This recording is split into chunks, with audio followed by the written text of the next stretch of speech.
Hello guys, thank you for stopping by my channel today.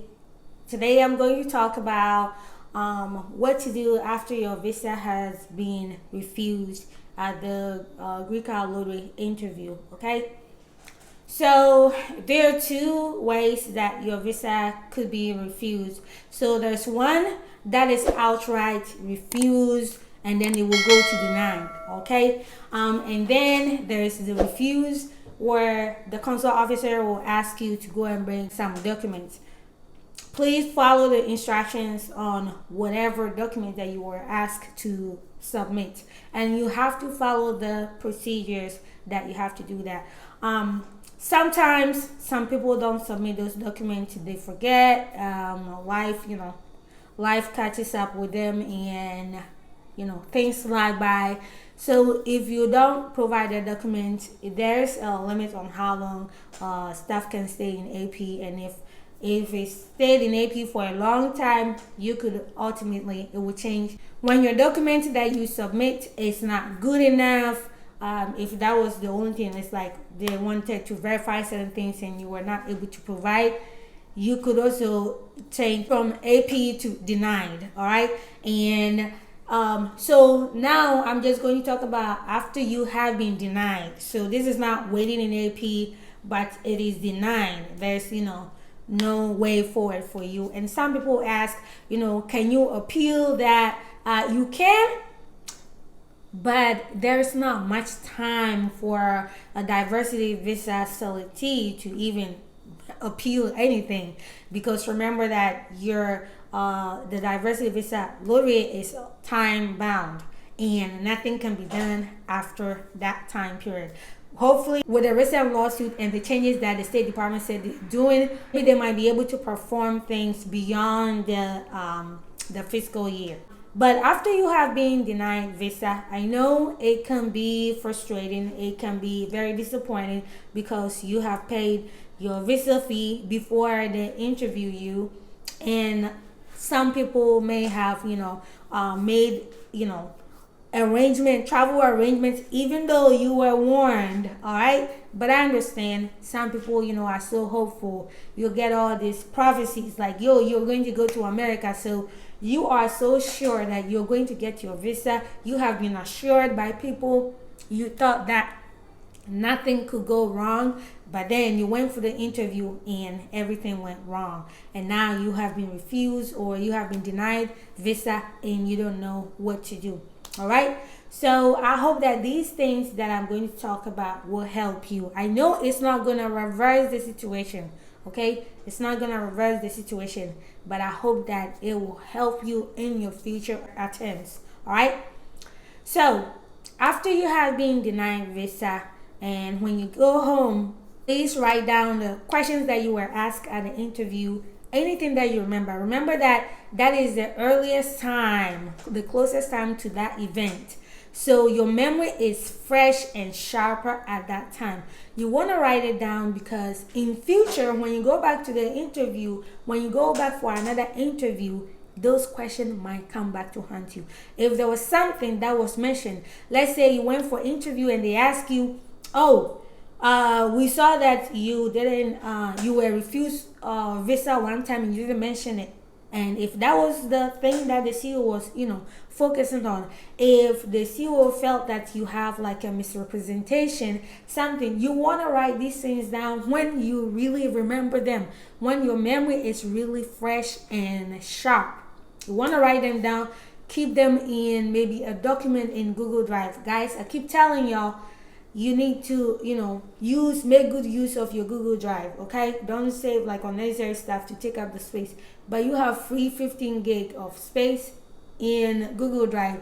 So write this thing down, your refusal letter, scan it, take a picture with your phone, email it to yourself, and then forward it to Google Drive. Save it in Google Drive. I know you're going to change your phone before maybe the next time that you get an interview, so just save it in Google Drive. Google Drive, you can access it on any new phone, any new computer, so long as you have, the login information to get in there.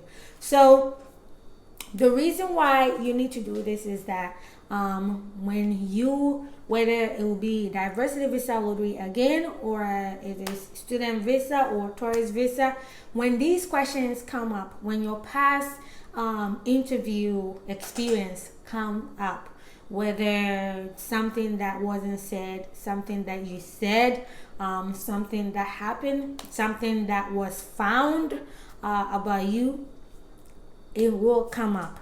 When it comes up, you should be ready to respond to that. You're not going to stand there and look like you have no idea. If you look at you have no idea, yeah, you're going to get the same results. Okay?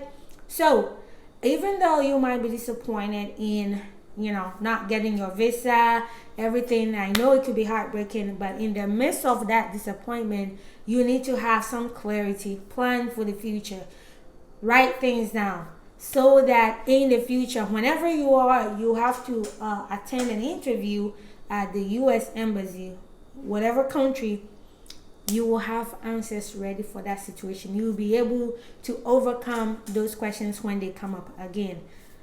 But don't give up. I've seen several others who were denied visas, diversity visas, years ago for, duplicate entries, misrepresentation, but later were able to get approved visas. Okay? But you cannot have this type of success if you don't address the problem that caused you to get denied in the first place. If you come back next year, that problem will still be sitting there waiting for you. So that's why you must address it. There have been people who have gone for interview and then they ask them, you were denied visa, what was the reason? You were refused visa, what was the reason? So make sure that you don't forget this reason. If you get refused, yes, it can be heartbreaking, but let that be a lesson for you.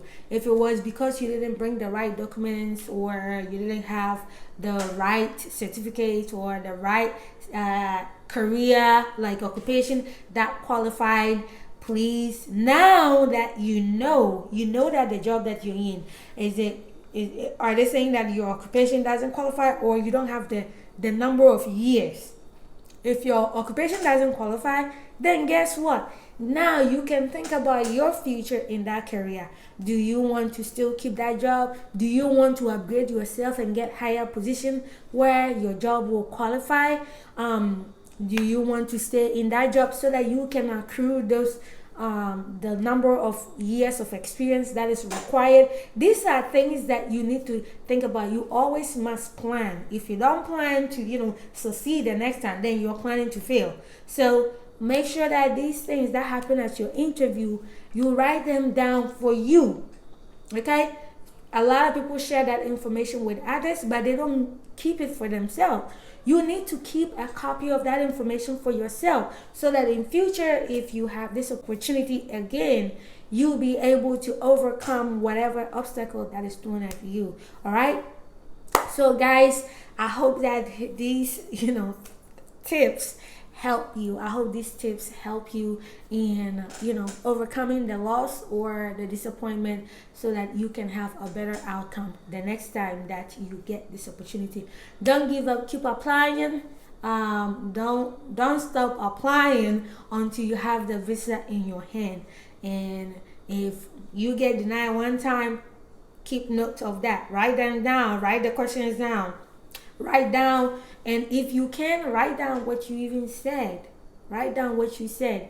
Or the moment you get out of your interview, use your phone to record voice note of whatever was said to you. When you get home, play the voice note and write down everything that you said. Because sometimes you step out of the interview and you have forgotten a lot of the questions. You'll be surprised. Your memory is going to fail you. Like sometimes we are very confident with our memory. We think that, oh yeah, how can I forget this? But how many times haven't you forgotten your password? How many times haven't you forgotten things that you think were so simple? You made something simple and now you've forgotten. You put something in a place where you thought you could get it. but now you cannot find because your memory has failed you.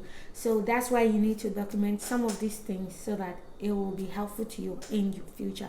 All right, so guys, this is where I'm going to end. If you enjoy my content, please subscribe. Follow me on Facebook for 4 TV. Join my Facebook groups: Greek Lottery Africa, Greek Lottery Ghana, Greek Lottery Winners, Moving to America / for 4 TV. Share my videos with your friends and families so that they will be educated about the process. I love you guys, and I'll see you on my next video. Bye bye.